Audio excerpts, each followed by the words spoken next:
Bonjour, bienvenue pour cette nouvelle vidéo. Donc comme promis dans la vidéo précédente, celle-ci va être consacrée à mon engagement politique en général. Et donc comme je l'ai dit dans ma première vidéo de présentation, je suis transgenre et engagé. Donc je suis transgenre dans le sens où voilà, je suis né garçon, enfin né assigné garçon, et donc j'ai commencé cette année, donc 2018, on peut même commencer fin 2017, mais bon voilà, on va dire 2018, mon parcours transgenre, parcours de transition, pour être reconnu comme une femme, cette femme que je suis censé être, que j'étais censé être normalement, mais que voilà, je n'ai pas pu être avant que voilà, je m'engage dans ce parcours. Voilà. Donc je suis bien transgenre et je suis engagé politiquement. Jusque là, c'était pas un engagement par rapport à la cause transgenre, ni LGBT, quoi que ce soit, même si j'avais rien dessus, mais j'avais pas de, c'était pas spécialement un sujet sur lequel je m'étais réellement positionné, voilà, même si bien sûr j'ai jamais eu rien contre cette communauté-là, hein, voilà, rien du tout, vraiment, absolument aucune raison d'avoir eu quoi que ce soit de négatif vis-à-vis des personnes lesbiennes, gays, bi, trans, intersexes, etc. etc. Au contraire, même, enfin, moi c'est des personnes normales déjà. Hein. Après, chacun fait ce qu'il veut, comme il veut. Moi, ça a toujours été comme ça. Bref. Donc, mon engagement, c'était pas donc pas dans ce sens-là. Mon engagement, c'était vraiment un engagement politique, donc qui a son origine en fait, on va dire, quand j'avais 17 ans, donc je précise, je vais en avoir le mois prochain, donc novembre 2018, je vais en avoir 31, et saleté des cheveux, voilà, soit dit en passant. Donc ça remonte depuis un petit moment quand même, donc j'étais au lycée, et 2007, élection présidentielle, donc ma première participation à une élection, et cette année-là en fait, je rentre en contact avec un parti politique, pas connu, pas spécialement connu en tout cas, et parce que j'avais je m'étais découvert donc une proximité avec ce parti politique. Donc en gros, je vais essayer d'éviter de tourner autour du pot. Donc je suis royaliste, voilà, clairement. Ça peut faire peur, ça peut susciter l'incompréhension d'être royaliste et transgenre, mais en fait, il n'y a aucune raison, parce que je vais vous expliquer pourquoi. Pourquoi je suis royaliste, en fait. L'origine de cet engagement-là, cette sensibilité, on va dire, plutôt, c'est ma passion pour l'histoire, en fait. Donc, ma passion pour l'histoire qui a ses origines, parce que quand j'étais enfant, je sais pas, peut-être une dizaine d'années par là, hein, on m'a offert, je sais plus, à Noël sûrement, un livre sur les rois de France. On va dire de suite, ça y est, voilà, c'est l'histoire des rois de France et tout, forcément royaliste et tout. Non, voilà. Peut-être, mais voilà, il y a plus que ça. Donc on m'a offert un livre sur les rois de France que j'ai toujours, même si je l'ai un peu abîmé quand même, on va dire, abîmé à ma sauce un peu. Parce que, voilà, Et donc, ce bouquin, c'est un bouquin pour enfants, voilà, qui parle des principaux, on va dire, rois de France, même s'il y a tous les rois de France depuis Charlemagne, hein, on va dire. Enfin, ils sont faits par notre rêve, Charlemagne. Les Mérovingiens, il n'y a pas tous les Mérovingiens, c'est en gros ceux qui ont apparemment régné sur Paris, enfin, bref, peu importe. Donc, l'origine elle est là, et j'ai donc nourri une passion pour l'histoire des rois de France, lisant un peu plus, empruntant des bouquins à la médiathèque, et à la suite de ça, en fait, ça m'a amené à mener des réflexions, m'intéresser aux institutions, déjà en général. C'est un sujet sur lequel je m'intéresse énormément, les institutions en général, les institutions françaises, mais aussi les institutions dans le monde, de tous les pays du monde. Et donc cette réflexion, ça amenait une réflexion, mais sur la constitution française actuelle, les institutions actuelles de la France, et j'ai eu pour moi cette révélation, cette conclusion que les institutions actuelles n'étaient pas les meilleures pour la France, et que une institution royale serait plus appropriée. On pourrait se demander pourquoi. La raison principale, c'est qu'en fait, je suis pas là pour convaincre, mais juste pour expliquer voilà, mon raisonnement. Pas d'accord, hein.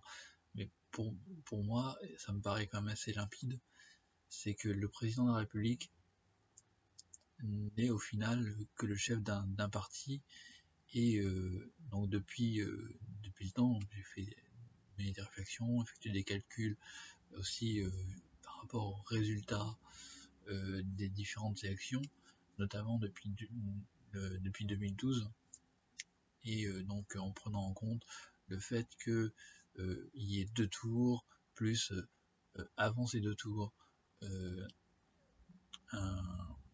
un système de parrainage par des élus, plus avant même, et donc c'est ce qui est arrivé en 2012, enfin, étape qui s'est passée donc en 2011, fin 2011, c'est-à-dire l'apparition des primaires dans l'étape présidentielle. Voilà. Et ça permet d'obtenir des résultats, en fait, de se dire que, en fait, les présidents de la République, s'ils ne passent pas par des primaires, hein, ils ne représenteraient au final réellement que 15-20% de la population, et avec des primaires, c'était le cas par rapport donc à François Hollande, il ne représenterait même carrément que 2-3% de la population, ce qui est quand même assez réduit, hein. Faut bien le reconnaître, hein. Ça c'est une chose, hein, voilà. Ce sont des données chiffrées qui permettent de se rendre compte qu'effectivement le président de la République ne représente réellement que le parti dont il est issu, ou qu'un groupe une partie de la population qui n'est pas du tout la majorité, même si au second tour il est élu avec plus de 50% des suffrages, sachant que les 50% mettent de côté en général les 20, 25 ou plus, hein, éventuellement, en fonction des élections, donc quelques personnes qui se sont abstenues de participer au vote pour des raisons qui leur appartiennent, hein. Faut les respecter comme cela, hein. Voilà. Ce sont des gens tout à fait respectables, ils ont choisi de ne pas se déplacer. Moi je considère qu'il ne faut pas les juger. Bref. Donc voilà, le président de la République ne représente en final qu'un parti, ou qu'une partie de la population et non pas l'ensemble, même si les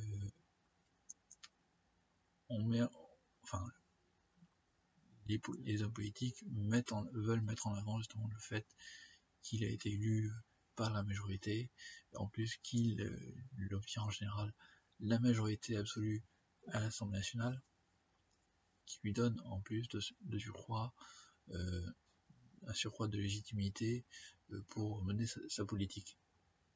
Voilà. Ceci étant dit, le roi, lui, clairement, même s'il est soutenu par des partis et des mouvements royalistes,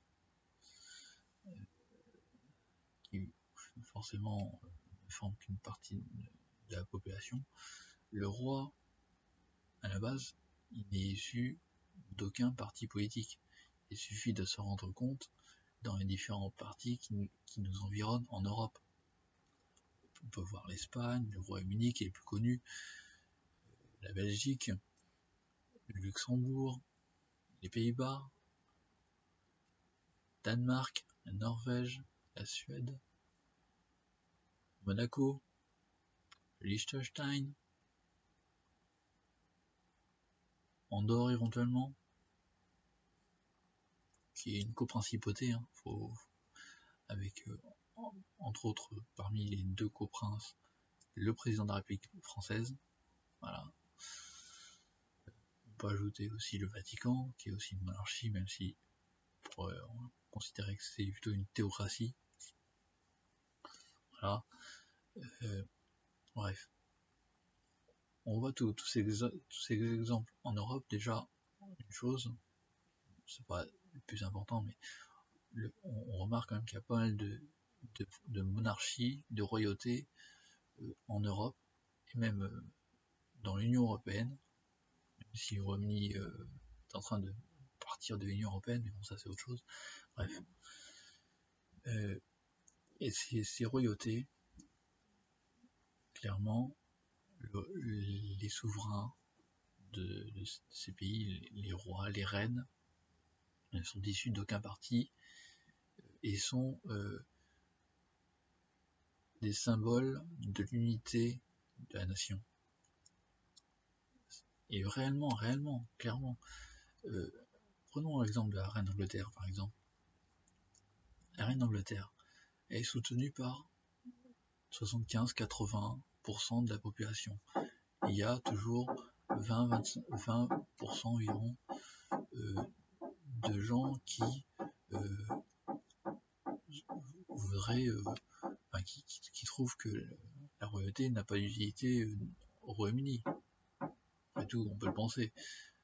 Nous qui avons un regard extérieur, beaucoup pensent que la reine Elisabeth II n'a aucun pouvoir. Effectivement, son rôle est quand même assez limité.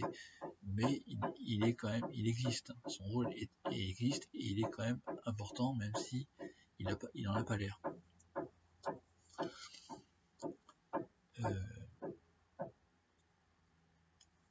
Il ne demeure pas moins que on a 80% de la population britannique qui la soutient, malgré les difficultés qu'elle a pu vivre dans les années 90, notamment, avec les histoires de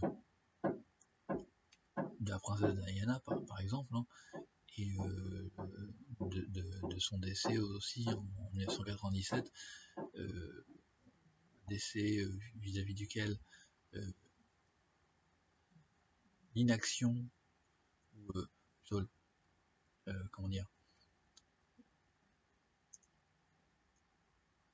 cette forme de mépris en fait de la reine a été mal vécue, mal perçue par la population qui aimait Lady Diana, et clairement ça pesait. Et en plus de ça, il y a eu aussi donc, avant 1997, je crois que c'est en 1992 par là, il y a eu donc cette annus horribilis, cette fameuse année horrible, année noire pour la reine,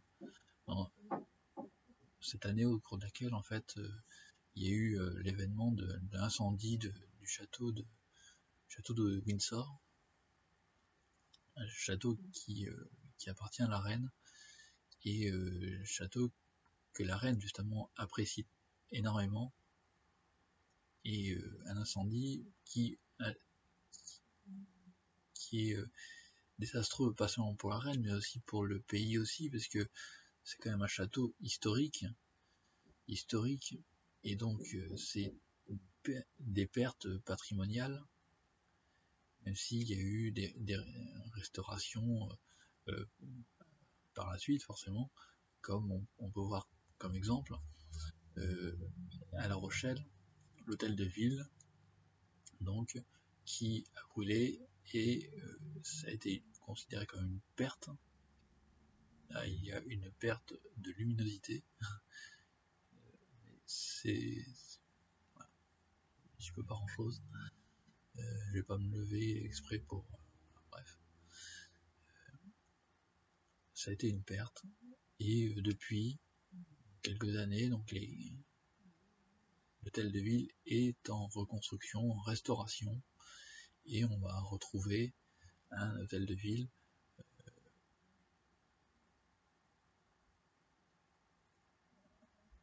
un bel hôtel de ville, comme on avait avant. Voilà.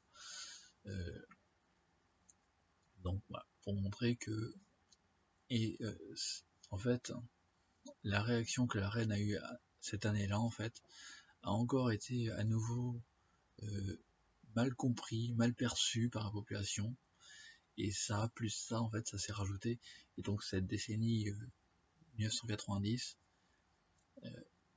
a été effectivement une mauvaise décennie pour la monarchie britannique, et pourtant,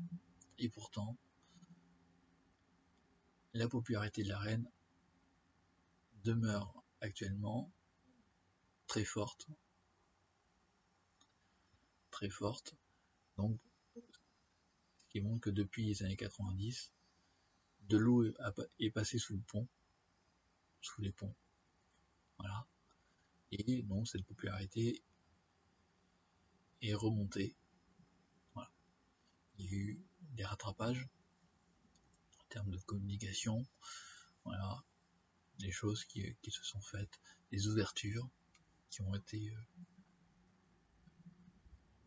menées, on va dire, et donc ce qui fait que la monarchie britannique reste solidement ancrée au Royaume-Uni, solidement ancrée, et conserve donc ce rôle d'unité, de fondement de la nation britannique. Même si on peut parler d'Écosse qui cherche à être indépendante, à retrouver son indépendance, avec les questions qu'il y a aussi au niveau de l'Irlande vis-à-vis du Brexit, qui pose des problèmes justement sur le statut de l'Irlande du Nord, etc. Voilà. Mais il n'en demeure pas moins que la monarchie britannique reste un ciment de l'unité nationale, comme la monarchie belge aussi est un ciment de l'unité nationale belge, clairement, parce que sans le roi, sans la royauté en Belgique, la Belgique n'existerait plus. On parlerait que de Wallonie et la Flandre. Clairement, c'est une réalité. Alors Wallonie, encore que la Wallonie pourrait même se retrouver finalement intégrée à la France après. Mais bon, peu importe, ça c'est autre chose, ça c'est d'autres questions. Voilà. Donc voilà, c'est quelque chose de très important. Alors après, ce qu'on peut, dans cette réflexion, s'intéresser justement à celui ou à ceux qui peuvent être rois de France, si la royauté était restaurée demain par exemple. On peut poser la question, je vais pas parler là-dessus, hein, c'est pas le sujet de cette vidéo, il pourra y avoir une autre vidéo là-dessus, hein, mais voilà. En fait, si on voit les prétendants, on va dire ça comme ça, même si on a tendance à dire qu'ils sont pas prétendants, mais voilà. On va parler de prétendants pour l'instant. Ces prétendants, si on voit, en fait, si on les suit, on les voit prendre certaines positions, notamment sur des sujets sociétaux.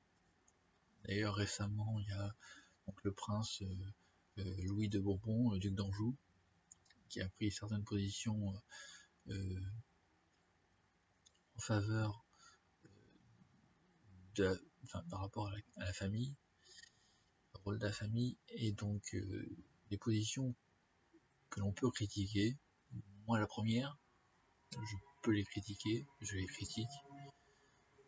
Après, il faut aussi essayer de voir dans le fond réellement ce qu'il veut dire. Voilà. Je suis pas là pour discuter de ça, mais bon. Mais ce qu'il faut savoir, c'est que s'il y a un roi, si la royauté est restaurée demain en France, le roi, ce sera pas lui qui va mener la politique sociétale de la France. On n'aura pas un roi absolu, on n'aura pas une royauté absolue comme sous l'Ancien Régime, comme sous Louis XIV par exemple. Est-ce qu'on aura une royauté comme la royauté britannique? Peut-être, c'est une possibilité. Dans ce cas-là, clairement, le roi ne fera pas la politique sociétale de la France. Clairement. Ce sera un gouvernement issu des élections législatives qui fera la politique en ce sens. Ça peut être une royauté parlementaire, sans être à l'image de la royauté britannique. Ça peut être un peu plus proche, par exemple, des Pays-Bas peut-être, ou de la Belgique, ou de l'Espagne, voilà, où les rois, parce que maintenant ce sont des rois, même aux Pays-Bas, maintenant, les rois donc ont un rôle un peu plus important qu'au Royaume-Uni. Ça peut être également, peut-être pas quand même à ce point-là, mais un peu à l'image du Maroc, qui est une royauté avec un parlement élu, mais qui a un roi aussi qui a quand même un rôle très important. C'est pas une monarchie absolue, hein, parce qu'il y a un parlement élu, hein, mais c'est un roi qui a quand même un rôle c'est lui qui mène la politique, complètement. C'est lui qui mène la politique. Donc en fait, on peut imaginer après un système un peu dans l'entre-deux. Après, c'est à voir. Il y a rien. Mais clairement, enfin moi en tout cas, je ne suis pas favorable à une royauté absolue. Parce que ce serait quand même anachronique par rapport à l'époque dans laquelle nous vivons. Personnellement, moi la démocratie, je la soutiens. Donc voilà. Après, je réfléchis quand même à un autre système de représentation de la population, mais ça, voilà, ça c'est autre chose. C'est une autre question. On peut parler de la royauté, on peut parler du système représentatif. C'est deux sujets au sein de la question des institutions. Mais là, je voulais parler donc de la royauté, de pourquoi la royauté, pour moi, est plutôt que la présidence de la République. Donc, pour dire les choses, au-delà de ça, voilà, ça c'est mon raisonnement.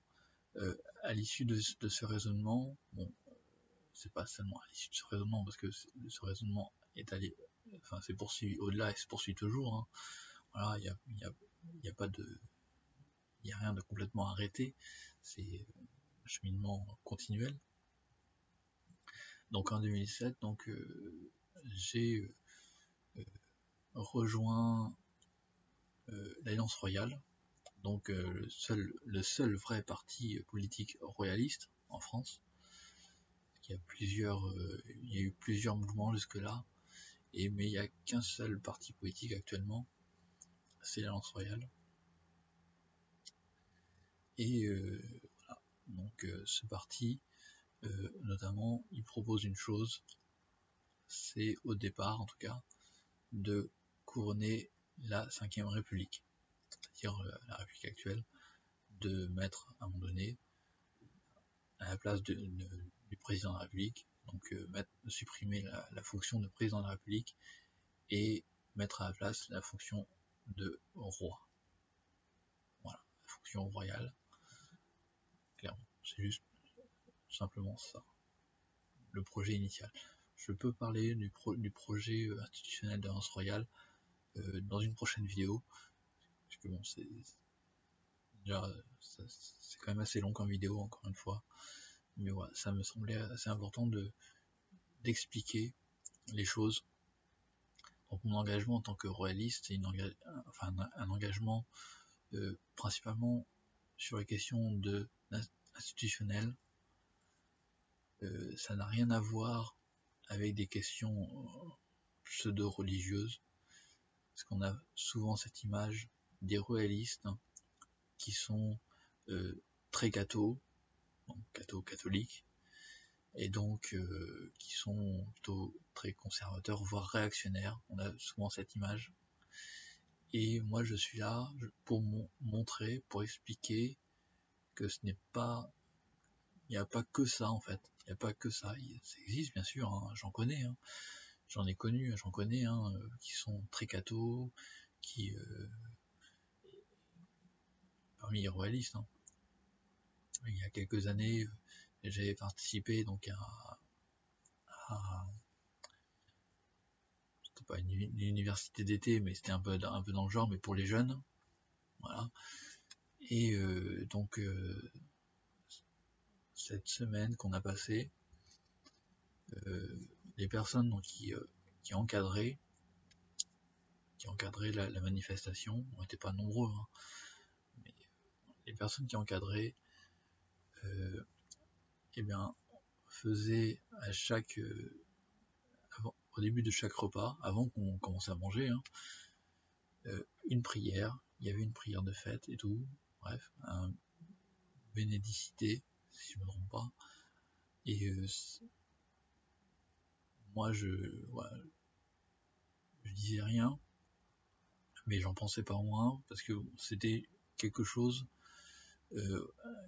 à laquelle je n'étais pas habitué dans la famille, même si j'ai fait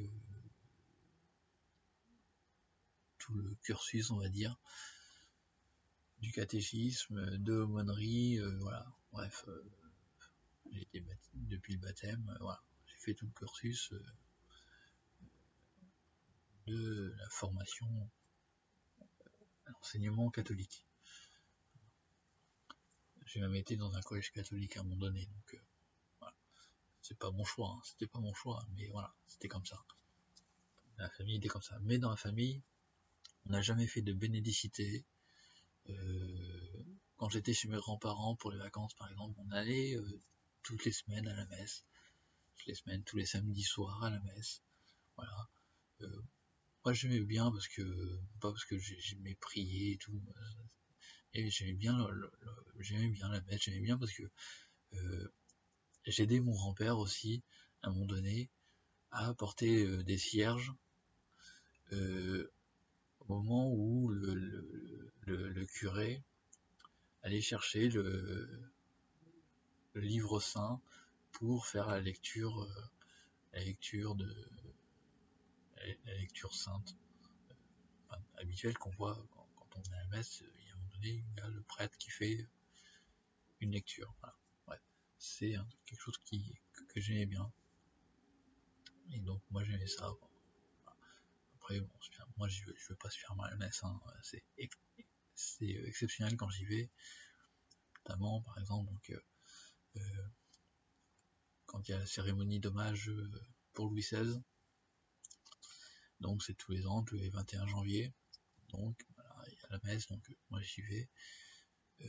Ça ne me pose aucun problème d'être transgenre et d'être dans d'assister à cette cérémonie, de partager l'Eucharistie et tout ça, bref.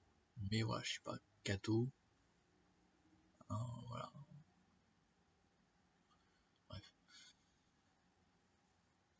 Je suis une exception, on va dire, au sein des royalistes, et je fais un peu, on pourrait dire que je fais un peu tâche. Mais je suis là, et je suis royaliste, je suis bien royaliste. Et je suis là pour montrer que royaliste, c'est assez divers en fait. Ça peut être ouvert sur les sujets de société. Je pourrais parler dans une prochaine vidéo de la PMA, de la GPA, du mariage pour tous, qui ont été des moments importants aussi dans mon engagement politique. Voilà. Sur ce, je vais vous laisser parce que ça fait très longtemps, une demi-heure, que je tourne. Et j'ai pas mal parlé, j'ai dit pas mal de choses, et j'en aurais encore pas mal à dire, mais je garde quand même de quoi raconter pour les prochaines fois. Sur ce, à bientôt. Ciao ciao, bisous.